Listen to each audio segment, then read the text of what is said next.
नमस्कार दोस्तों, एस के टेक्निकल अड्डा में आप सभी का स्वागत है। आज का ये जो वीडियो है इसके अंदर अपन देखेंगे राजस्थान बिजली बोर्ड के अंदर जो 2018 के अंदर वैकेंसी आई थी AN और JN की। उसके अंदर गाइज जो AN का जो एग्जाम हुआ था उसके अंदर किस प्रकार के क्वेश्चंस पूछे गए थे। गाइज ये टोटली क्वेश्चंस आपके मेमोरी बेस्ड क्वेश्चंस है, क्योंकि आप सभी को पता है कि जो एग्जाम है वो IBPS ने कंडक्ट करवाई थी और IBPS आपका आंसर की भी नहीं प्रोवाइड करवाता। ओके, लेकिन गाइज ये क्वेश्चंस आपका मेमोरी बेस्ड है और पूरे के पूरे 100% आपके ओरिजिनल क्वेश्चंस है, क्योंकि इन क्वेश्चंस को खुद मैंने अपनी मेमोरी के अंदर लेके आया था और मुझे पता है कि बिल्कुल बाकायदा आपके यही क्वेश्चन पूछे गए थे गाइज। ओके गाइज, तो गाइज 100% बिल्कुल गाइज एग्जाम के अंदर पूछे गए क्वेश्चन है। और गाइज इसके अंदर अपन को ज़्यादा डीपली नहीं देखेंगे, बस ओनली सिंपल से आपको बताया जाएगा कि किस तरीके के क्वेश्चन पूछे गए थे। गाइज स्पेशली गाइज आप लोगों को बता दिया जाए कि जो क्वेश्चन आए थे वो बिल्कुल थ्योरेटिकल पोर्सन आए थे गाइज, थ्योरी बेस्ड क्वेश्चन थे, न्यूमेरिकल बहुत कम थे, इक्के दुक्के न्यूमेरिकल थे गाइज। ओके गाइज, और मतलब ज़्यादा डीपली क्वेश्चंस भी नहीं थे आए थे। सिंपल सी अपना बात करें, अपने को बेसिक नॉलेज है तो उसके अकॉर्डिंग अपन क्वेश्चंस का आंसर दे सकते हैं। अभी आप लोग देखिएगा किस प्रकार के क्वेश्चन पूछे गए थे गाइज। 50-60 क्वेश्चंस जो थे वो आप लोगों के सामने यहाँ पे प्रेजेंट किया जा रहा है और बिल्कुल बाकायदा गाइज JN और AN एग्जाम्स के अंदर इस बार भी इस प्रकार के ही आपसे क्वेश्चन पूछे जाएंगे। कोई ज़्यादा डीपली गेट लेवल या न्यूमेरिकल बेस्ड क्वेश्चन नहीं आएंगे, बिल्कुल डेफिनेशन बेस्ड या जो बेसिक क्वेश्चन है वो आपसे पूछे जाएंगे गाइज। चलो गाइज फटाफट एक बार मैं आप लोगों के सामने पूरे के पूरे क्वेश्चन है जो भी है उनको प्रेजेंट कर देता हूं। आप लोग एक बार देख लीजिएगा और उसके अकॉर्डिंग गाइज आप लोग तैयार कीजिएगा। और गाइज किस प्रकार की कौन सी बुक से क्वेश्चंस पूछे गए थे वो भी आपको बताया जाएगा कि इस तरीके की बुक है। जैसे कि सिंपल सी बात करें, JP गुप्ता आपने देखी होगी गाइज। JP गुप्ता का जो गाइज उसके अंदर गाइज आपको डिटेल्स दे रखी है, थ्योरेटिकल पोर्शन हो गया, वन लाइनर पोर्शन हो गया, डेफिनेशन हो गई गाइज। वो चीज़ें वो आप लोगों के लिए काफ़ी सफिशियंट होगी सिलेक्शन दिलवाने के लिए, बस उनके ऊपर आधारित ही क्वेश्चन एग्जाम्स के अंदर पूछे गए थे। एक बार आप देख लीजिएगा कि किस प्रकार के क्वेश्चन पूछे गए थे। जैसे कि 50-60 क्वेश्चन है। पहला क्वेश्चन आपका है गाइज, आगे बढ़ेंगे, वीडियो को लाइक जरूर कीजिएगा, चैनल को सब्सक्राइब कीजिएगा। और यहाँ पे गाइज क्योंकि इसका सिलेबस आपका SSC एग्जाम से मिलता जुलता है तो अपन SSC वाले पूरे पेपर्स को सोल्व करने वाले हैं। ओके गाइज, पहला क्वेश्चन था स्किन इफेक्ट आपका किसके ऊपर डिपेंड नहीं करता, तो गाइज दिए गए ऑप्शन के अकॉर्डिंग आंसर था वोल्टेज। नेक्स्ट क्वेश्चन पूछा गया था परमिटिविटी ऑफ फ्री स्पेस कितनी थी, फ्री स्पेस की परमिटिविटी कितनी होती है। आंसर था इसका 8.85 × 10⁻12 फेरेड पर मीटर। कुछ क्वेश्चन होते हैं उसका हो सकता है कि आंसर एक या दो क्वेश्चन का आंसर गलत आपको देखने को मिल जाए, लेकिन क्वेश्चन आपका वही पूछा गया था। ओके गाइज, स्किन इफेक्ट किसके ऊपर डिपेंड नहीं करता, फ्री स्पेस होते हैं उसकी परमिटिविटी कितनी है। गाइज आपको वोल्टेज और करंट दिया हुआ था, उसके बाद में आपसे इंडक्टेंस निकालना था। वोल्टेज और करंट देने के बाद में इंडक्टेंस निकालना था। चौथा क्वेश्चन गाइज आपसे पूछा गया था कि सेडेड पोल मोटर होता है उसका रोटेशन किधर होता है, अनसेडेड से सेडेड की तरफ। बिल्कुल गाइज थ्योरी बेस्ड क्वेश्चन पूछे गए थे। नेक्स्ट क्वेश्चन का जो पूछा गया था सिंगल फेज इंडक्शन मोटर इसके अंदर capacitor connected in which winding. Single phase induction motor के अंदर कैपेसिटर किस वाइंडिंग के अंदर कनेक्ट किया जाता है। आंसर था स्टार्टिंग वाइंडिंग। देख लीजिएगा 5 क्वेश्चन आपके सामने आ चुके हैं और किस प्रकार के क्वेश्चन पूछे गए थे। इसी प्रकार से गाइज आपको तैयारी करनी है अपनी नेक्स्ट जो भी एग्जाम आने वाली है उसकी। गाइज डाइवर्टर है वो कौन सी मोटर के अंदर यूज किया जाता है, तो गाइज वो यूज किया जाता है आपका सीरीज मोटर के अंदर। नेक्स्ट क्वेश्चन जो पूछा गया था इलेक्ट्रिक पायरोमीटर है वो किस चीज़ के लिए यूज होता है। इलेक्ट्रिक पायरोमीटर है हाई टेम्परेचर मेजर करने के लिए काम में लिया जाता है। इलेक्ट्रिक पायरोमीटर किस चीज़ के लिए यूज होता है, हाई टेम्परेचर मेजर करने के लिए काम में लिया जाता है। नेक्स्ट क्वेश्चन था instrument to be used as ammeter then should be connected. Guys कोई भी आपके पास में इंस्ट्रूमेंट है उसको आप एमीटर के भांति यूज करना चाहते हो तो रेजिस्टेंस को किधर कनेक्ट करोगे गाइज। तो कोई भी इंस्ट्रूमेंट है उसको यदि आप एमीटर की भांति यूज करना चाहते हो तो आपको पैरेलल के अंदर स्मॉल टर्न्स वाले थिक वायर के जो मोटा वायर है उसके कम टर्न्स के स्मॉल टर्न्स के पैरेलल में कनेक्ट कर देना है गाइज। कोई भी इंस्ट्रूमेंट है उसको एमीटर की भांति यूज करना है तो मोटे वायर थिक वायर के कम टर्न्स स्मॉल टर्न्स को पैरेलल में कनेक्ट कर देना है गाइज। ओके गाइज, और अपन वोल्ट मीटर में कनेक्ट करेंगे तो अपन श्रेणी में कनेक्ट करेंगे गाइज रेजिस्टेंस को, हाई रेजिस्टेंस को। नेक्स्ट क्वेश्चन गाइज आपसे जो पूछा गया था इलेक्ट्रोस्टैटिक इंस्ट्रूमेंट किस चीज़ के लिए यूज होता है, तो इलेक्ट्रोस्टैटिक इंस्ट्रूमेंट आपका यूज होता है गाइज हाई वोल्टेज के लिए। नेक्स्ट क्वेश्चन जो पूछा गया था फील्ड कॉइल्स का MMF है MMF मैग्नेट मोटिव फोर्स है किस चीज़ के लिए यूज होता है, तो फील्ड कॉइल्स MMF यूज होता है आपका स्टेटर रोटर और एयर गैप के अंदर। नेक्स्ट क्वेश्चन गाइज जो पूछा गया था एग्जाम के अंदर स्टेपर मोटर किसको किस में कन्वर्ट करती है, तो इसका आंसर था डिजिटल को एनालॉग में। स्टेपर मोटर कन्वर्ट्स करती है डिजिटल टू एनालॉग। गाइज यहाँ पे एक बाइनरी कन्वर्जन आपसे डेसिमल वाला ये सब्ट्रैक्शन वाला दिया गया था। नेक्स्ट क्वेश्चन आपसे पूछा गया था fast stop of 3 phase induction motor. 3 phase induction motor है उसको फास्टली स्टॉप करना है, 3 फेज इंडक्शन मोटर को फास्टली स्टॉप करना है तो अपन क्या काम मिलेंगे, बाय रिवर्सिंग एनी 2 फेज, कोई भी 2 फेज को अपन रिवर्स कर देंगे गाइज।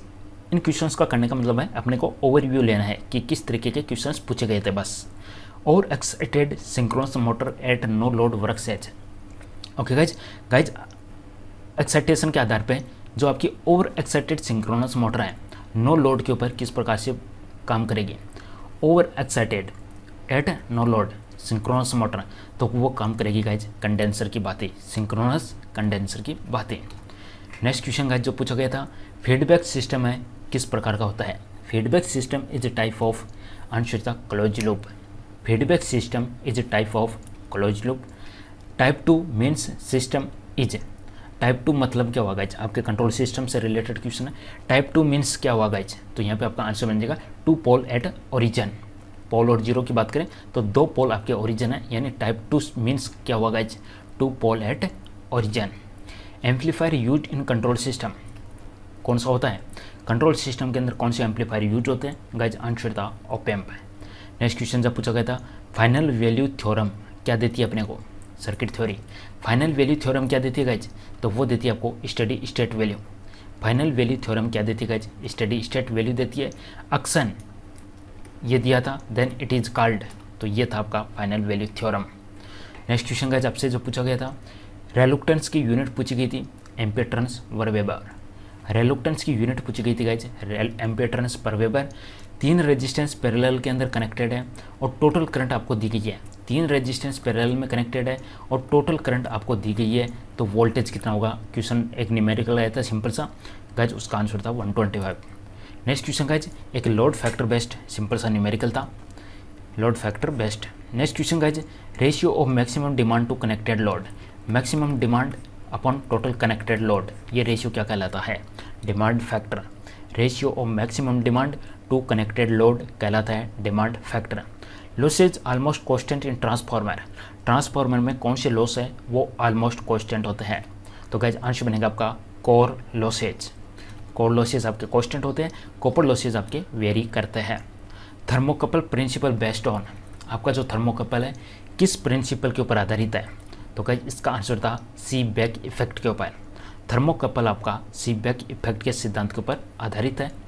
नेक्स्ट क्वेश्चन गाइज आपसे पूछा गया था ऑप्शन के according which is not line parameter. Option के अकॉर्डिंग था लाइन पैरामीटर नहीं है, तो आंसर था उसका सीरीज रेजोनेंस। नेक्स्ट क्वेश्चन था guys capacitance of transmission line proportional to. Transmission line का जो कैपेसिटेंस होता है किसके प्रोपोर्शनल होता है, तो इसका आंसर था diameter, Vyas.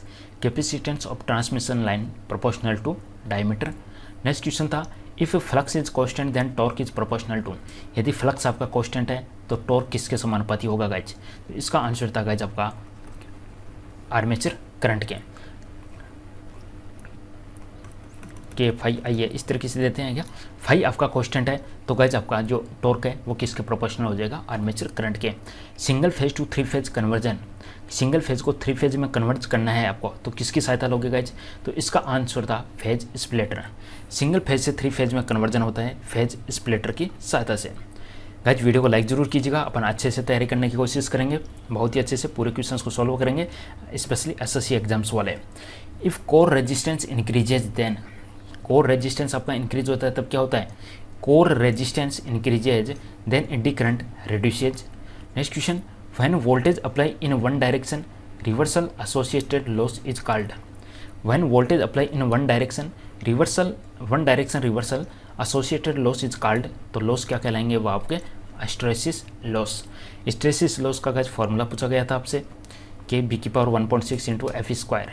Guys annealing of stamping, stamping का जो एनीलिंग है वो क्या करता है, इम्प्रूव मैग्नेटिक प्रॉपर्टी।